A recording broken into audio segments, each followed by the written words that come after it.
maravilhoso Deus. Aleluia. Glória a Jesus. Palavra desafiadora o Senhor me deu hoje. E ela falou muito para mim. Muito para mim. Salmo 13. Nós vamos ler o Salmo todo, ler pequeno. Salmo 13. Diz assim: até quando, Senhor, para sempre te esquecerás de mim? Até quando esconderás de mim o teu rosto? Até quando terei inquietações e tristeza no coração dia após dia? Até quando o meu inimigo triunfará sobre mim? Olha para mim e responde, Senhor meu Deus. Ilumina os meus olhos, do contrário, dormirei o sono da morte. Os meus inimigos dirão, eu o venci. E os meus adversários festejarão o meu fracasso. Eu, porém, confio em teu amor. Amém. O meu coração exulta em tua salvação. Quero cantar ao Senhor pelo bem que me tem feito. Amém. Eu não sei se você já teve a sensação de falar com alguém e parecer que você é um fantasma. Não tem resposta. Eu não sei se você já percebeu que vários homens de Deus na palavra sentiram a mesma coisa. Oraram. Nós estamos diante de um salmo de Davi. Às vezes parece que Deus fica em silêncio. Parece que Ele não nos responde. Mas eu tenho aprendido, e o Senhor ministrou a semana toda no meu coração, que silêncio não é ausência de distância. Silêncio não é a mesma coisa que ausência. Silêncio não é a mesma coisa que abandono. Vocês todos estão comigo aqui e agora estão calados. Vocês não estão falando, mas vocês estão aqui. Vocês estão presentes. No Salmo 13, Davi demonstra inicialmente a sensação de abandono. Ele diz, até quando, Senhor? Para sempre te esquecerás de mim? Até quando esconderás de mim o teu rosto? Amados, nós sabemos de quantas vitórias Deus deu a Davi. Mas em algum momento ele se sentia assim, sem resposta, sem vitória. Mas o verso 3 começa a mudar uma chave, irmãos. Ele ora assim, ilumina os meus olhos. Não está claro no texto, mas eu quero te dizer o que Deus falou no meu coração. Davi não estava conseguindo enxergar além. Ele só estava enxergando o momento que ele estava passando, que para ele era ruim. E nós temos que pensar, refletir. Se um ou outro momento que não foi bom na nossa vida, se a gente parou e ficou olhando só para aquele momento ruim. Aqui, quando Davi ora, Senhor, ilumina os meus olhos. Essa é a nossa oração hoje, irmãos. Senhor, ilumina os meus olhos, abra os meus olhos para que eu veja além daqueles momentos que foram ruins. Nós precisamos estar atentos a isso. E esta oração, ilumina os meus olhos, parece ter mudado todo o pensamento de Davi. Ele disse no final do texto, eu, porém, confio em teu amor. O meu coração exulta em tua salvação, mesmo que ele não estivesse vendo naquele momento. Quero cantar ao Senhor pelo bem que me tem feito. Isso aqui era profético, ele não estava vendo naquela hora absolutamente nada. Davi parou de olhar para o lamento e decidiu confiar na graça de Deus. E muitas vezes nós precisamos fazer isso e lembrar dos grandes feitos do Senhor na nossa vida. Você tem como lembrar hoje, nesse momento, de coisas que o Senhor te deu? coisas que Ele abençoou, livramentos que Ele te deu, situações que Ele te salvou delas. Amém. Quantas e quantas eu lembro na minha vida. Eu acho que essa é a bênção de viver com Deus a vida inteira. Aos 63 eu tenho muita história em Deus para contar. Mas eu não tenho dúvida. O Francisco está lá fazendo o movimento dele. Ele com nem 2 anos de convertido, ele tem história para contar. Amados, existem dias de dor na nossa vida, existem dias de tristeza na nossa vida, existem dias de tribulação que a gente fala: Senhor, tem misericórdia de mim. Perda de todo jeito. A nossa história, ela tem períodos difíceis. Mas nós precisamos entender o que acabamos de cantar. Se Deus fizer, Ele é Deus. Ele é Deus. E se não fizer, Ele continua sendo Deus. Amados, Deus não é, a gente fala isso muitas vezes aqui, Deus não é o gênio da lâmpada, Ele não é o que atende o nosso pedido o tempo inteiro. Deus é Deus e Ele precisa ser adorado, independente de nós vermos do nosso jeito a ação dEle na minha vida. Como que eu e você estamos reagindo nos dias difíceis? Como que eu e você estamos vivendo quando não nos agrada tanto? Quando é aquele dia desafiador, vem uma notícia difícil, vem algo que você olha e fala: Senhor, por essa eu não esperava. O que eu faço agora? E às vezes a resposta não vem. E nós precisamos aprender nos dias difíceis, confiar ainda mais no Senhor. Amém. Nós temos aprendido isso. Nós não andamos pelo que nós vemos, nós andamos por fé. Mas qual é a sua motivação quando você pede algo a Deus? Se você observar, eu vou ser abusada de arriscar. Parte grande do que nós pedimos é por interesse próprio. É por interesse nosso. A gente quer mais, por interesse próprio. Às vezes, irmãos, a resposta não vem da parte de Deus porque não é a vontade dele. Às vezes a resposta não vem porque não é aquilo que Deus quer. Aí você vai me dizer: mas pastora, seria tudo de bom na minha vida. Eu aprendi que a gente só enxerga até ali na frente. Deus, ele olha mais alto. Às vezes a resposta não vem porque não é o tempo de Deus. Tem oração que, se Deus tivesse atendido, seria um desastre na nossa vida. A gente não entende, mas é desse jeitinho. E às vezes, amados, às vezes Deus já respondeu. Mas sabe por que eu e você não queremos ouvir? Porque a resposta foi não. Às vezes Deus diz não. Não é isso que eu quero para a sua vida. Eclesiastes 3, verso 1, diz assim: para tudo há uma ocasião. Na outra versão bíblica diz: há tempo para todo propósito debaixo do céu. Para tudo há uma ocasião e um tempo para cada propósito debaixo do céu. E quem é o dono do tempo? Entende, amados? Outro homem de Deus que por um momento experimentou o silêncio de Deus foi Abacuque. Eu pedi ao Senhor direção de alguns exemplos. Abacuque, ele disse em Abacuque 1, verso 2, o seguinte: até quando, Senhor, clamarei por socorro sem que tu ouças? Ele estava falando o que para Deus no popular? Deus ficou surdo. Abacuque falou isso. Um homem de Deus, um profeta. Ele experimentou. Um profeta que falava em nome de Deus, ele experimentou por um tempo a agonia, a angústia de não ouvir a direção.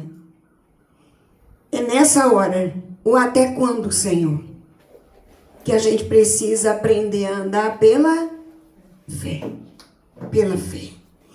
Hebreus 11, o Senhor me lembrava, eu ouvi várias, estudei vários lugares, E Hebreus 11 me saltou aos olhos, porque Hebreus 11 é tido na palavra como a galeria dos heróis da fé. E a Bíblia diz que muitos deles morreram sem ver a promessa. Hebreus 11, 13 diz assim: todos estes ainda viveram pela fé e morreram sem receber o que tinha sido prometido. Viram as promessas de longe as saudaram, reconhecendo que eram estrangeiros e peregrinos na terra. Amados, eu não sei como é que seria o seu coração diante disso. Eu tenho uma promessa. O povo fala aí no popular para animar o coração da gente que quem tem promessa não morre. Aqui, ó. A gente canta muita coisa fora da palavra. Porque a gente, não examina a Escritura. A Bíblia diz que é ela que tem o poder. A Escritura tem o poder. E a gente canta quem tem promessa não morre. Olha aqui. Palavra. Falta isso na nossa vida. A gente canta com boa vontade. A gente acha bonito. A gente acha bacana, legal. Bacana não, essa palavra é treva pura. Retiro. Em nome de Jesus. Deus cumpriu a palavra dele. A promessa aconteceu. Eles entraram em Canaã. Eles gozaram da terra. Mas várias pessoas da galeria da fé morreram crendo que aquilo iria acontecer. E de fato aconteceu. Só que eles não vivenciaram. Tem bênção, Rosa, que quem vai herdar é a sua neta. Amém. Tem bênção que vai chegar é nela. Sabe, Chico? Nos céus, lá na frente, onde você nem está esperando. Tem bênção que vai chegar lá. E por que Deus faz assim? Porque Ele é Deus. Ele não tem que dar satisfação para nós. Ele é soberano. A gente está mal acostumado, querendo satisfação de todo tempo. Ele é Deus. Precisamos manter a nossa fé no Senhor, independente se Ele está nos dando as bênçãos que nós queremos ou não. A sua vida tem sido de pedinte? Como isso me confrontou, irmãos? Muitas vezes eu peço muito ao Senhor. Sua vida tem sido de pedinte ou de adorador? Deus não está esperando verdadeiros pedintes. Ele está esperando verdadeiros adoradores. Mas Ele fala para a gente pedir. Ele fala, não fica ansioso, não fica ansiosa. Antes, coloque diante de mim as suas petições. Isso não é incoerente. Mas nós precisamos entender que antes das bênçãos, nós temos que desejar ardentemente a presença do Deus da bênção. 2 Coríntios 12 mostra um registro muito lindo. Já até preguei sobre isso aqui, quando eu falei do terceiro céu.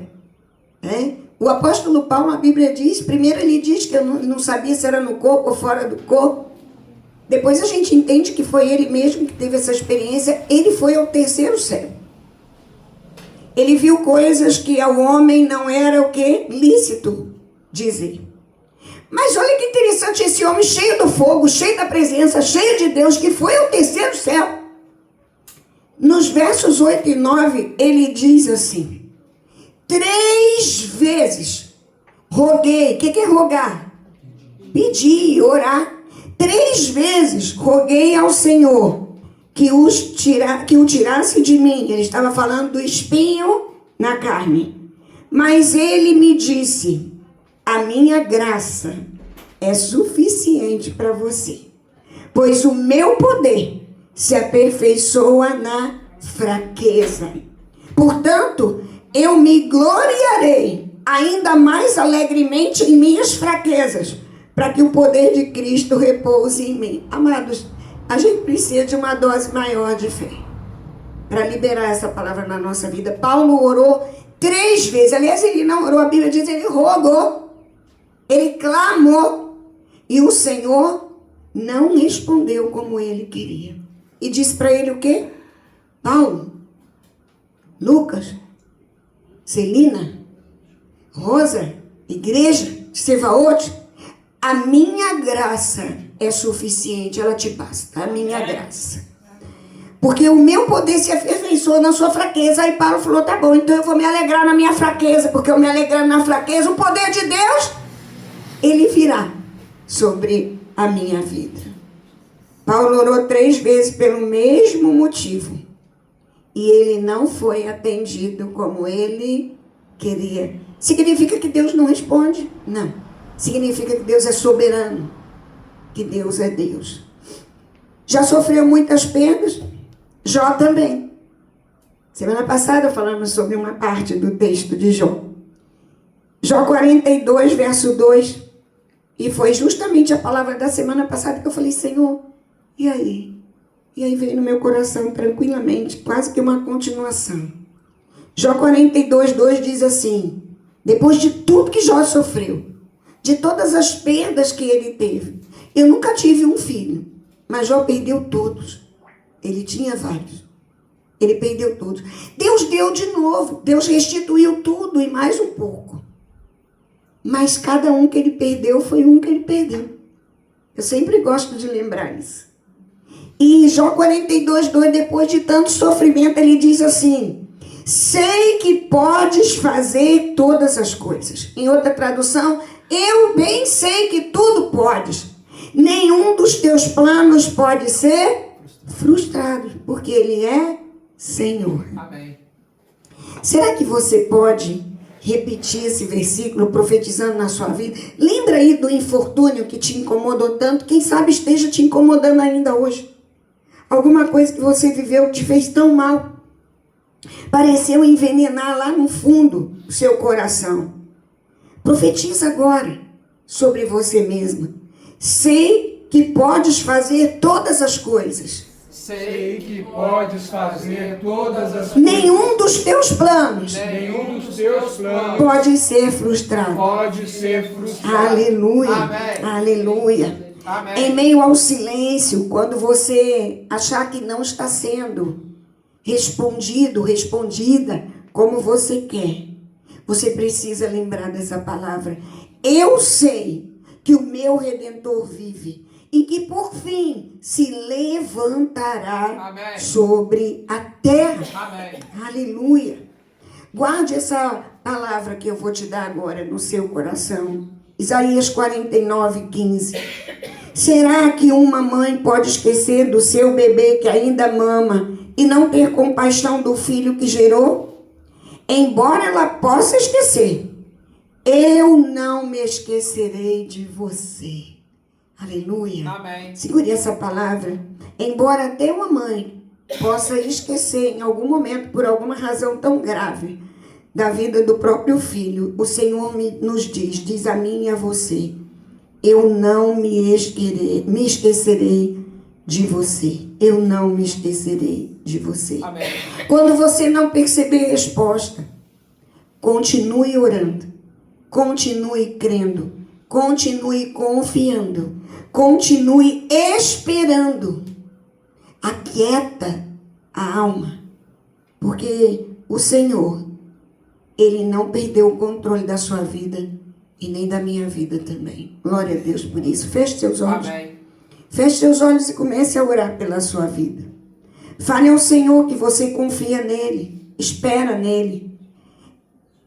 Renove a sua fé na presença do Senhor que tudo pode e que nenhum dos seus planos podem ser frustrados. Ore pela sua vida agora. Se tem alguma coisa que você já estava desistindo, coloque diante do Senhor. E fala, Senhor, aqui, essa é a minha oração. Mas, Senhor, eu não quero só pedir. Eu quero agora render o meu olhar. Ilumine os meus olhos para que eu veja todas as bênçãos, todo o teu favor, tudo que tu já tens feito por mim. E eu quero amadurecer na tua presença. Eu não quero ser só uma criança que pede e não reconhece aquilo que o Senhor já fez. Então coloque diante do Senhor o seu incômodo, coloque diante do Senhor a sua ansiedade, o seu pedido, mas entregue na mão do Senhor, confia nele, Ele é o dono da sua vida, Ele tem prazer em cuidar da sua vida, louvado seja o nome do Senhor. E eu sou prova viva na minha casa que o Senhor tem cuidado de nós. Louvado, engrandecido seja o nome do Senhor. Senhor, em nome de Jesus, eu digo sim e amém para a oração que os teus filhos e filhas estão fazendo na tua casa hoje. Senhor, em nome de Jesus, que a tua mão de poder seja com cada um. Que a tua vontade seja liberada na vida de cada um, para a honra e glória do teu próprio nome. Senhor, em nome de Jesus, profetizamos, Senhor, muralhas caindo, impossíveis sendo pisados por nós, Senhor. Em nome de Jesus. Declaramos um novo tempo, declaramos um tempo, Senhor amado, em que nós vamos amadurecer o suficiente, Senhor, para andarmos por fé e não por vistas. Quando nós não estivermos vendo a resposta que queremos, nós vamos dizer: eu sei que tudo podes e nenhum dos teus planos pode ser frustrado. Quando, Senhor, nós estivermos na angústia, nós vamos poder lembrar desta palavra: eu sei que o meu Redentor vive e por fim se levantará sobre a minha terra. Amém. Louvado, engrandecido seja o nome do Senhor. Libera sobre nós, ó Deus, um tempo mais profundo na tua presença. Um tempo, Senhor, que nós vamos aprender a ser verdadeiros adoradores, porque esses são os que tu buscas. Senhor, em nome de Jesus, que esta semana, Senhor, seja uma semana de maior entrega na tua presença, seja uma semana de maior gratidão na tua presença, de reconhecimento pelo que tu tens feito. Nós estamos aqui vestidos, Senhor, alimentados, nós estamos aqui, Senhor, saudáveis, aguardando dias melhores, Senhor, porque eu sei que tu tens para nós, Senhor, um caminho lindo pela frente. E em nome de Jesus, nós queremos estar, Senhor, neste caminho que é Cristo, Pai querido, cheios da tua presença. Senhor, queremos dizer que amamos as tuas bênçãos, Senhor, mas nós amamos a tua presença ainda mais. E em nome de Jesus, nós não podemos viver sem a tua presença, Senhor. Em nome de Jesus, ajuda-nos, ó Deus, nesse tempo. Trabalha na nossa vida o que precisamos nesse tempo. E nós declaramos, Senhor, testemunhos para contar do teu tempo, do teu kairós na nossa vida, para a honra e glória do teu nome, em nome de Jesus. Amém. Que o amor de Deus Pai, a graça maravilhosa do Senhor Jesus, a comunhão, a consolação do Espírito Santo de Deus, seja conosco aqui, seja com os nossos familiares de perto e de longe, seja com o Israel de Deus espalhado pela face da terra, hoje e sempre. Amém. Glória a Deus. O Senhor é bom, Ele é galardoador daqueles que o buscam. Receba essa palavra em fé no seu coração. Amém. Em nome de Jesus. Deus te abençoe. Amém.